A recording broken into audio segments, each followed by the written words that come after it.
नमस्कार। तो आज प्रधानमंत्री ने देश को संबोधित किया। 4 बजे उनकी जो स्पीच थी वो पूरे देश ने देखी और प्रधानमंत्री ने खास तौर से 2 चीजें कही। नंबर 1, उन्होंने कहा कि जो सावधानी देशवासी एक तरह से दिखा रहे थे मार्च के महीने में या अप्रैल के महीने में, जब कोरोना वायरस के केसेस उतने ज्यादा नहीं हैं, उतनी ही सावधानी आज लोगों को दिखानी चाहिए। अगर हाथ धोने की बात है या चेहरे पे मास्क या कुछ गमछा या कुछ पहनने की बात है या लोगों से एक दूसरे से थोड़ा सोशल डिस्टेंसिंग करने की अगर बात है, तो उन्होंने कहा कि बहुत ही जरूरी है कि ये सावधानी अभी भी लोगों को दिखानी चाहिए। एक तरह से कोरोना वायरस गया नहीं है, कोरोना वायरस के केसेस बढ़ते चले जा रहे हैं, तो लोगों को भी सावधान रहना चाहिए और जो अथॉरिटीज हैं उनको भी देखना चाहिए कि लोग इन नियमों का पालन करें, लोगों को मास्क पहनना चाहिए।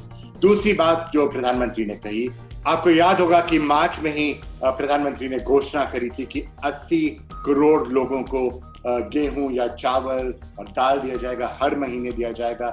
तो उस स्कीम को बढ़ाया गया है, नवंबर तक बढ़ाया गया है और सारे विशेषज्ञ यही कहेंगे कि ये सही कदम है, क्योंकि आप याद रखिए कि भारत के पास अनाज की कोई कमी नहीं है। जो गोडाउन है वो भरे हुए हैं अनाज से, इसलिए अगर ये अनाज किसी तरह गरीबों तक पहुंचाए जा रहे हैं और देखा जा रहा है कि किसी को भी भूखा नहीं सोना चाहिए, तो वो अच्छा कदम है।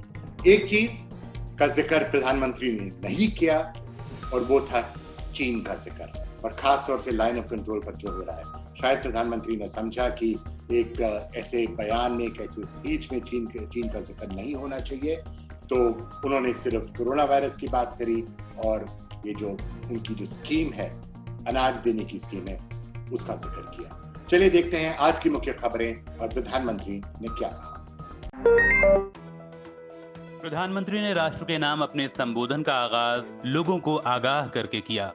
उन्होंने लोगों से अपील की कि वो एहतियात बरतने में कोई भी ढिलाई न करें। पीएम बोले कि लॉकडाउन के दौरान बहुत ही गंभीरता से नियमों का पालन किया गया और यही कारण है कि इस दौरान हम लाखों लोगों की जान बचा पाए। लेकिन अनलॉक 1 के दौरान मास्क पहनने, हाथ धोने और सोशल डिस्टेंसिंग को लेकर लापरवाही बरती जा रही है। पीएम बोले कि भले ही किसी गांव का प्रधान हो या खुद प्रधानमंत्री, कोई भी नियमों से ऊपर नहीं है। पीएम ने कहा कि कंटेनमेंट जोन को लेकर और भी ज्यादा सतर्कता बरतने की जरूरत है और लोगों से अपील की कि वो नियम न मानने वालों को टोकें। हम ये भी देख रहे हैं कि जब से देश में अनलॉक 1 हुआ है, व्यक्तिगत और सामाजिक व्यवहार में लापरवाही जरा बढ़ती ही चली जा रही है। पहले हम मास्क को लेकर, 2 गज की दूरी को लेकर 20 सेकंड तक दिन में कई बार हाथ धोने को लेकर बहुत सतर्क थे, लेकिन आज जब हमें ज्यादा सतर्कता की जरूरत है, तो लापरवाही बढ़ना बहुत ही चिंता का कारण है। मंगलवार को अपने संबोधन में पीएम मोदी ने प्रधानमंत्री गरीब कल्याण अन्न योजना का विस्तार नवंबर महीने तक करने का ऐलान किया। यानी यह योजना अब नवंबर तक जारी रहेगी। इस योजना के तहत 80 करोड़ लोगों को मुफ्त अनाज दिया जा रहा है। योजना के अंतर्गत हर महीने परिवार के हर सदस्य को 5 किलो गेहूं या चावल मुफ्त दिया जाएगा। साथ ही प्रत्येक महीने हर परिवार को 1 किलो चना भी मुफ्त दिया जाएगा। पीएम के मुताबिक इस राशन वितरण पर 90,000 करोड़ रुपए खर्च होंगे। कि प्रधानमंत्री गरीब कल्याण अन्न योजना का विस्तार अब दिवाली और छठ पूजा तक, यानी नवंबर महीने के आखिर तक कर दिया जाएगा। सरकार द्वारा इन 5 महीनों के लिए 80 करोड़ से ज्यादा गरीब भाई बहनों को हर महीने परिवार के हर सदस्य को 5 किलो गेहूं या 5 किलो चावल मुफ्त मुहैया कराया जाएगा और साथ ही प्रत्येक परिवार को हर महीने 1 किलो चना भी मुफ्त दिया जाएगा। हमने एक सपना देखा है, कई राज्यों ने तो बहुत अच्छा काम भी किया है, बाकी राज्यों पर भी हम आग्रह कर रहे हैं कि इसको काम को आगे बढ़ाएं। और काम क्या है? अब पूरे भारत के लिए एक राशन कार्ड की व्यवस्था भी हो रही है, यानी एक राष्ट्र एक ration card, one nation one ration card. इसका सबसे बड़ा लाभ उन गरीब साथियों को मिलेगा जो रोजगार या दूसरी आवश्यकताओं के लिए अपना गांव छोड़ करके कहीं और जाते हैं। प्रधानमंत्री नरेंद्र मोदी ने कोरोना वायरस संकट में मंगलवार को छठी बार देश को संबोधित किया। पीएम मोदी के संबोधन से पहले उम्मीद जताई जा रही थी कि वो चीन के साथ जारी तनाव पर कुछ बड़ी बात बोल सकते हैं, खासकर अमित शाह के ट्वीट के बाद। पर ऐसा हुआ नहीं। पीएम मोदी ने चीन पर कुछ नहीं कहा। चीन पर न बोलने के लिए अब कांग्रेस के पूर्व अध्यक्ष राहुल गांधी ने ट्विटर पर एक शेर साझा कर निशाना साधा है। राहुल ने लिखा, तू इधर उधर की न बात कर, ये बता कि काफिला कैसे लुटा। मुझे रहज़नों से गिला तो है, पर तेरी रहबरी का सवाल है। इस शेर का मतलब यह है कि इधर उधर की बात करने की बजाय मुद्दे की बात करें और बताएं कि काफिला कैसे लुटा। यहाँ काफिला लुटने का मतलब जरूर चीन से है। इसके बाद राहुल ने लिखा कि मुझे रहज़नों से गिला तो है। रहज़न यानी लूटपाट करने वाले और गिला मतलब नाराजगी। रहज़न का इस्तेमाल जरूर चीन के लिए है, पर साथ ही राहुल ने रहबरी पर सवाल खड़ा किया है। रहबर का मतलब होता है लीडर और मार्गदर्शक। चीन के 59 ऐप्स को बैन करने के बाद अब सरकार ने गूगल प्ले स्टोर को इन ऐप्स को अपने प्लेटफॉर्म से तुरंत हटाने के निर्देश दिए हैं। सरकार ने इंटरनेट सर्विस प्रोवाइडर से भी इन ऐप्स को ब्लॉक करने को कहा है। दूसरी तरफ सरकार ने बैन की गई कंपनियों को 48 घंटे का वक्त भी दिया है, जिसमें वो अपनी ओर से सफाई पेश कर सकती हैं। सरकार के द्वारा गठित एक कमेटी इनकी बात सुनेगी। इस कमेटी में आईटी, गृह मंत्रालय, सूचना मंत्रालय और कानून मंत्रालय के अधिकारी शामिल होंगे। इसमें डेटा चोरी को लेकर कंपनियों से सवाल जवाब होंगे। रिपोर्ट्स के मुताबिक सरकार अभी कुछ और नई ऐप्स के नाम इस लिस्ट में जोड़ सकती है, जिससे सुरक्षा को खतरा हो सकता है।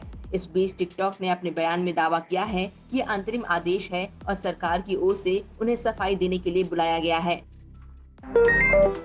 देश में टिकटॉक सहित 59 चीनी ऐप्स को प्रतिबंधित करने के बाद चीन की तरफ से इस पर प्रतिक्रिया सामने आई है। चीनी विदेश मंत्रालय के प्रवक्ता ने कहा कि इस पूरे मसले पर चीन बहुत चिंतित है और पूरे मामले की जानकारी ली जा रही है। चीन ने कहा कि हम इस बात पर जोर देना चाहते हैं कि चीनी सरकार हमेशा चीनी कारोबारियों को अंतर्राष्ट्रीय और स्थानीय कानूनों का पालन करने के लिए कहती है। उन्होंने कहा कि भारत सरकार पर चीनी निवेशकों सहित अंतर्राष्ट्रीय निवेशकों के कानूनी अधिकारों को बनाए रखने की जिम्मेदारी है। चीनी ऐप्स के बैन पर चीन के विदेश मंत्रालय का कहना है कि वह स्थिति की समीक्षा कर रहा है। बता दें कि सोमवार को भारत सरकार ने चीन को बड़ा झटका देते हुए टिकटॉक समेत 59 चीनी ऐप्स को प्रतिबंधित कर दिया था। भारत की डिजिटल स्ट्राइक से चीन बौखला उठा है और इसी बौखलाहट में उसने अपने देश में भारतीय न्यूज़पेपर और वेबसाइट्स को बैन कर दिया है। अब भारतीय न्यूज़ चैनलों और मीडिया हाउसों से जुड़ी वेबसाइट्स चीन में नहीं देखी जा सकेंगी। चीन में इन वेबसाइट से अब भारतीय लाइव टीवी देखने के लिए अब वर्चुअल प्राइवेट नेटवर्क यानी वीपीएन का इस्तेमाल करना होगा। लेकिन बताया जा रहा है कि बीते 2 दिनों से वीपीएन भी ब्लॉक है। हालांकि चीनी सरकार के न्यूज़पेपर वेबसाइट्स अब भी भारत में आसानी से काम कर रहे हैं। भारत चीन के बीच गलवान घाटी में हुई हिंसक झड़प के बाद अब चीन घुसपैठ के साथ ही अन्य हरकतों पर भी उतारू हो गया। लद्दाख में पैंगोंग लेक के जिन फिंगर्स इलाकों को लेकर भारत से विवाद चल रहा है, वहां चीन ने एक खुली हुई मैदानी सतह पर बहुत बड़ा मैंडोरिन प्रतीक और चीन का मानचित्र बनाया है। ये प्रतीक फिंगर 4 और फिंगर 5 के बीच बना है, जिसकी लंबाई 81 मीटर और चौड़ाई 25 मीटर के करीब है।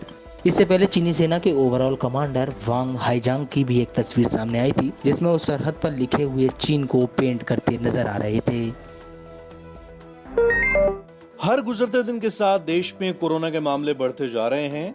मंगलवार को स्वास्थ्य मंत्रालय की ओर से जारी आंकड़ों के मुताबिक 24 घंटे में 18,522 नए केस सामने आए, तो वहीं 418 मरीजों ने कोरोना की वजह से दम तोड़ दिया। इसके साथ ही देश में कोरोना मरीजों की संख्या बढ़कर 5,66,840 हो गई है, जबकि मरने वालों की संख्या 16,893 हो गई है। बता दें कि ये लगातार चौथा दिन है जब देश में कोरोना के 18,000 से ज्यादा नए मामले आए हैं।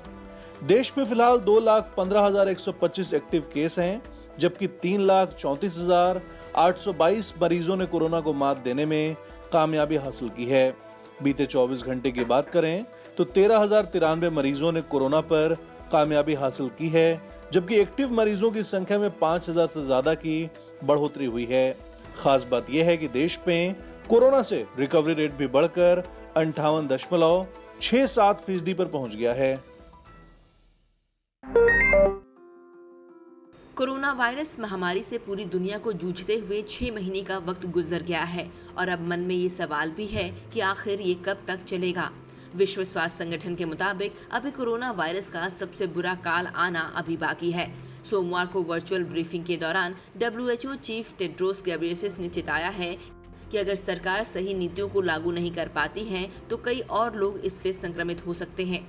हालांकि कई देश इसको रोकने की दिशा में सही कदम उठाकर विकास कर रहे हैं, फिर भी ये वायरस काफी तेजी से दुनिया भर में फैल रहा है। उन्होंने सरकारों और स्वास्थ्य अधिकारियों से टेस्ट, ट्रेस, आइसोलेट और क्वारंटीन योजना पर प्रतिबद्ध रहने की अपील की है।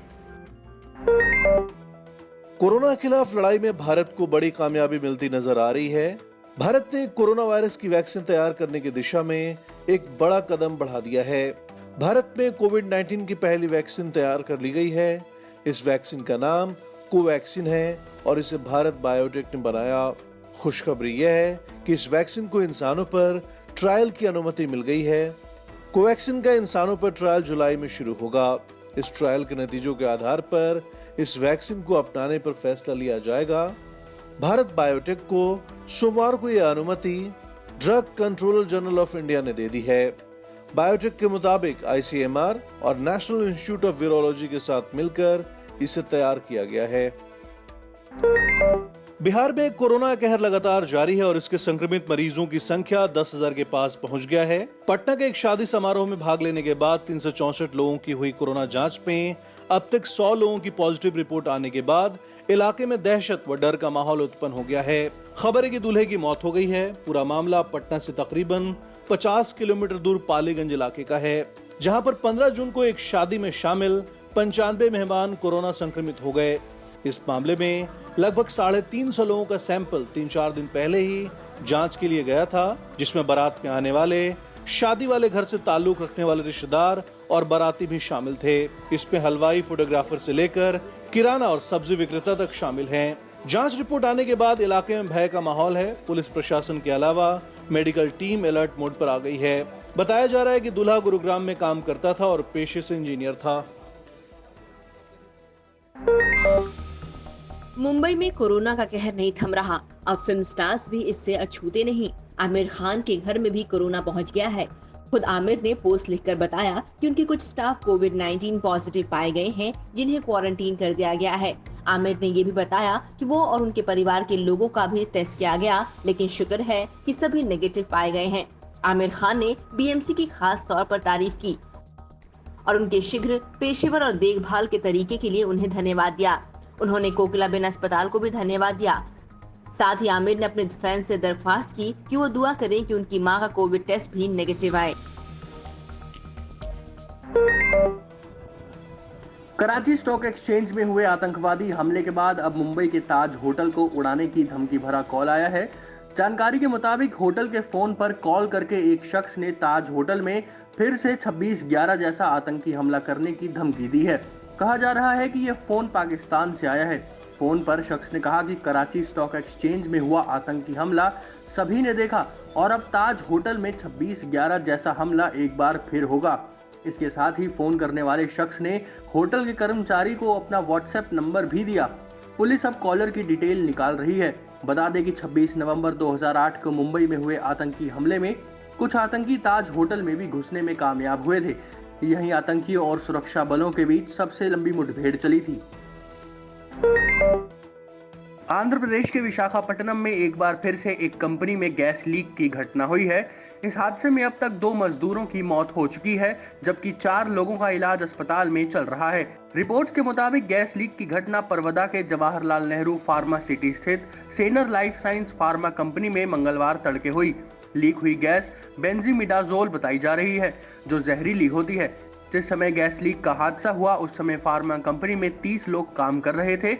गैस लीक होने की वजह से 6 कर्मचारियों को चक्कर आया और वे बेहोश होकर गिर पड़े। सभी बेहोश कर्मचारियों को अस्पताल ले जाया गया, जहां 2 की मौत हो गई।